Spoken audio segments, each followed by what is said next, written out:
Hey, what's up guys, it's ElasticSpyder, and in today's video we have the second part of the Khabarovsk build slash video slash playthrough slash I don't know.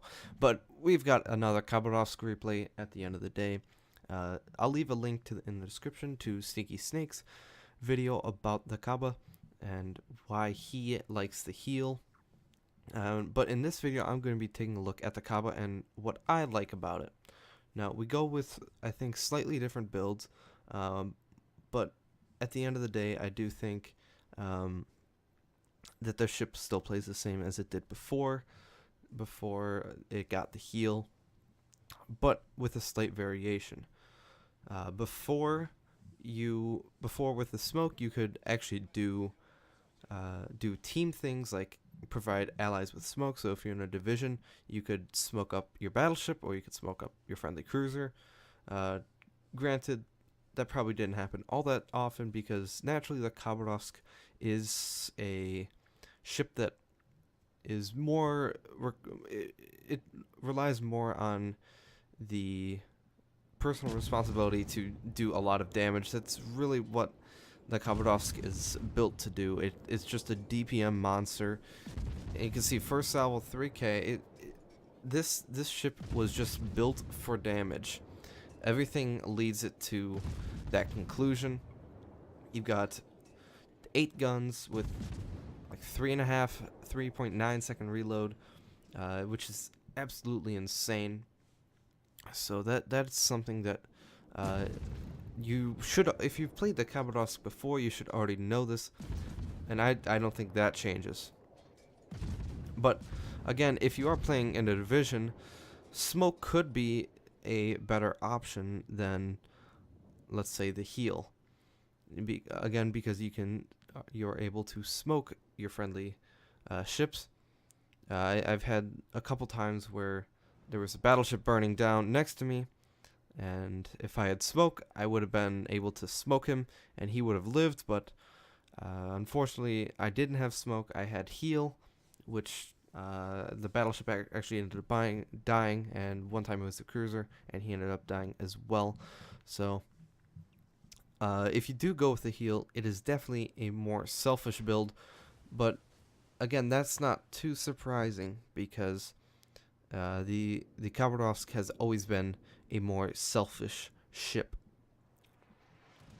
So there's the DD that's spotting me, and I'm getting tired of him spotting me.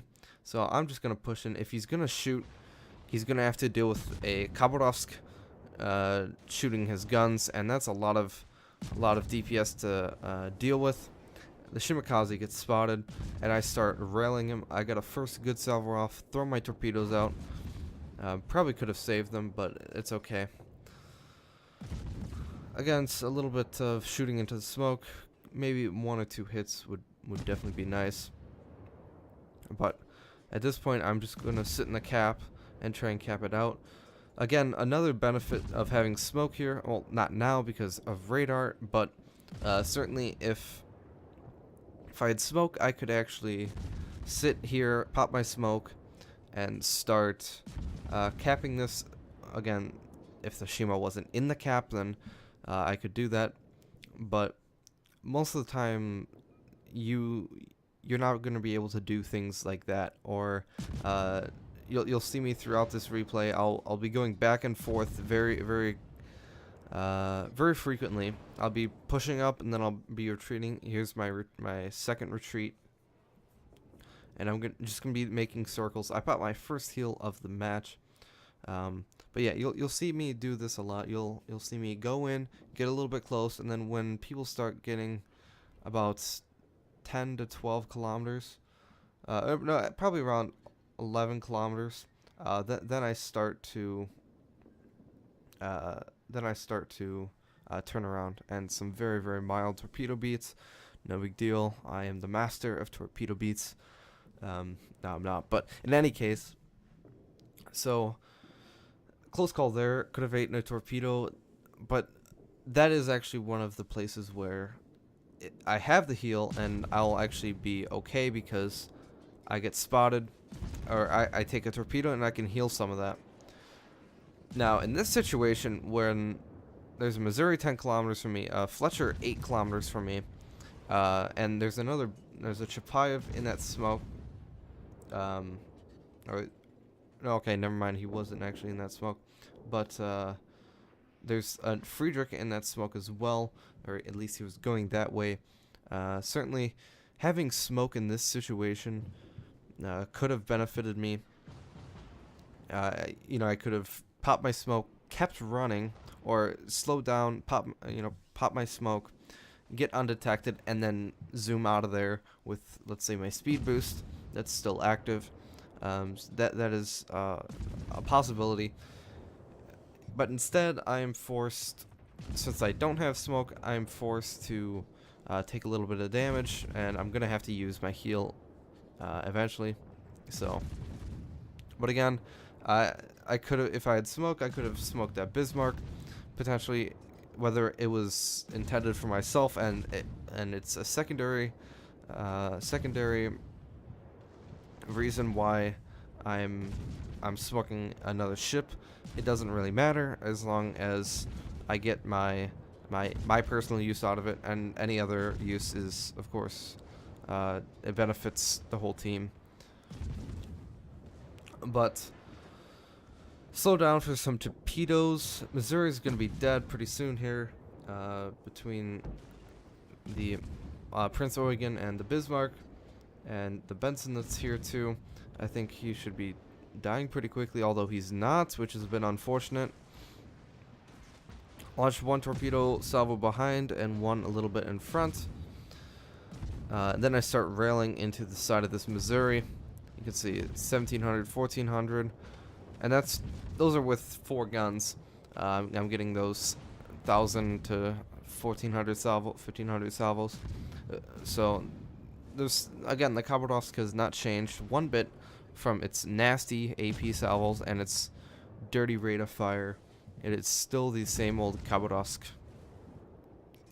just with the little quirk. Now that it's got heal, it just plays slightly differently. And again, I push up, and then I retreat back. I think this is the most effective way to play the Khaba if you are running the heal.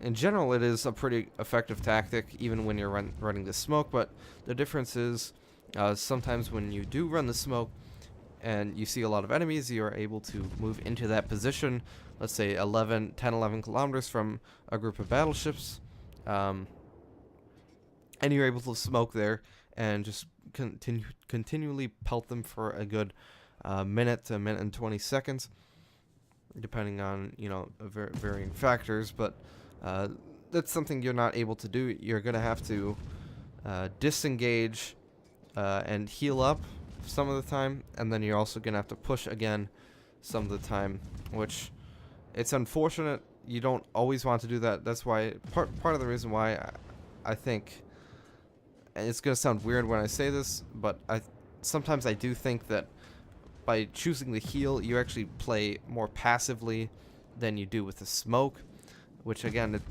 intuitively it doesn't make as much sense, but if you look at it this way, you push up if you've got smoke enabled, you push up to a cap, then you can smoke. You can sit in the smoke. Granted, there's no radar or torpedoes or something like that, but you can sit in the smoke for a minute and a half maximum, and then you can get out of dodge, turn around, and you're retreating. Okay, so that's somewhat aggressive. The amount of time that you're actively in the fight is much longer. If it takes 2 minutes, a minute and a half, let's say, to get up into the action, and oh my god, I'm just destroying this Shimakaze here. Slow down for his torpedoes,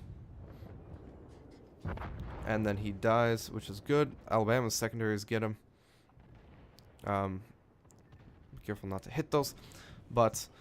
So you take a minute and a half to get into position to smoke. Then you smoke. That's another minute and a half, and then your retreating is another minute and a half. So effectively, you're in the fight for a good,